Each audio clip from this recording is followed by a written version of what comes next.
ವಾರಣಾಸಿಯಲ್ಲಿ ಗಂಗಾ ಆರತಿ ಮಾಡ್ತಾ ಇದ್ದಾರೆ.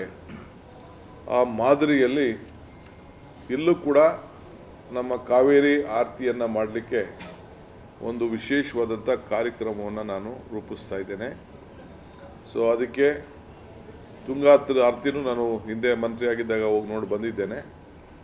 ಸೊ ನಮ್ಮ ಅಧಿಕಾರಿಗಳು, ನಮ್ಮ ಸ್ನೇಹಿತರುಗಳೆಲ್ಲ ಕೂಡ, ದಿನೇಶ್ ಅವರು ಕೂಡ ನನ್ನ ಹತ್ರ ಮಾತಾಡ್ತಾಯಿದ್ರು. ಸೊ ನಾನು ಮಧ್ಯ ಒಂದು ನೋಡಿದ್ದೆ ಕೆಲವು ಕಡೆ ಹೋಗಿ. ಸೊ ನಮ್ಮ ಡಿಸ್ಟ್ರಿಕ್ಟ್ ಮಿನಿಸ್ಟ್ರ ನೇತೃತ್ವದಲ್ಲಿ ಮೈಸೂರಿನ ಶಾಸಕರು ಕೂಡ ಒಳಗೊಂಡು ಧಾರ್ಮಿಕ ದತ್ತಿ ಇಲಾಖೆಗೆ ಸಂಬಂಧಪಟ್ಟಂಥ ಅವನು ಕೂಡ ನಾನು ಒಂದು ತಂಡ ಕೂಡ ಕಳಿಸಿ ನಮ್ಮ ಕಾವೇರಿ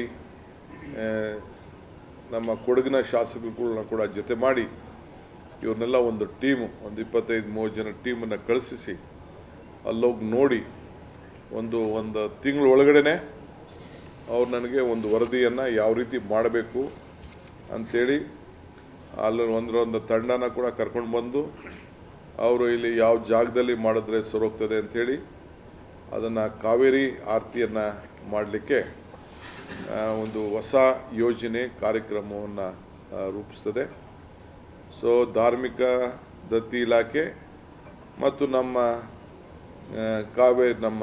ಕಾವೇರಿ ಜನಾನಯದ ಏನು ನಮ್ಮ ಇಲಾಖೆ ಇದೆ, ನೀರಾವರಿ ಇಲಾಖೆ, ಇಬ್ಬರು ಸೇರಿಕೊಂಡು ಆ ಕಾರ್ಯಕ್ರಮನ ಮಾಡೋಂಥ ಒಂದು ವಿಶೇಷವಾಗಿ ನಮ್ಮ ಧಾರ್ಮಿಕವಾಗಿ ಮತ್ತು ನಮ್ಮ ಟೂರಿಸಮ್ಗೆ ಭಾಳ ಅಟ್ರಾಕ್ಟ್ ಆಗೋ ರೀತಿಯಲ್ಲಿ ಅದನ್ನು ರೂಪಿಸುವಂಥ ಒಂದು ತೀರ್ಮಾನವನ್ನು ಇವತ್ತು ನಾವು ಮಾಡಿದ್ದೇವೆ. ಇದಲ್ಲದೆ ಕಾವೇರಿ ಬೃಂದಾವನ ಮ್ಯೂಸಿಕಲ್ ಏನು ಒಂದು ಪಾರ್ಕ್ ಇದೆ, ಆ ಪಾರ್ಕಿಗೆ ಹೊಸ ರೂಪ ಕೊಡಲಿಕ್ಕೆ ಈಗಾಗಲೇ ನಾವು ಎಲ್ಲ ಟೆಕ್ನಿಕಲ್ಲು ಮತ್ತು ನಮ್ಮೆಲ್ಲ ರಿಪೋರ್ಟ್ಸ್ ಎಲ್ಲ ಕೂಡ ನಮ್ಗೆ ಬಂದಿದೆ. ನಮ್ಮ ಸರ್ಕಾರದ ಮಟ್ಟದಲ್ಲಿ ಎಲ್ಲ ಅಧಿಕಾರಿಗಳು ಎನ್ವೈರನ್ಮೆಂಟ್ ಕ್ಲಿಯರೆನ್ಸಸ್ಸು ಅವೆಲ್ಲ ಕೂಡ ಒಂದು ಮಟ್ಟಕ್ಕೆ ಬಂದಿದೆ.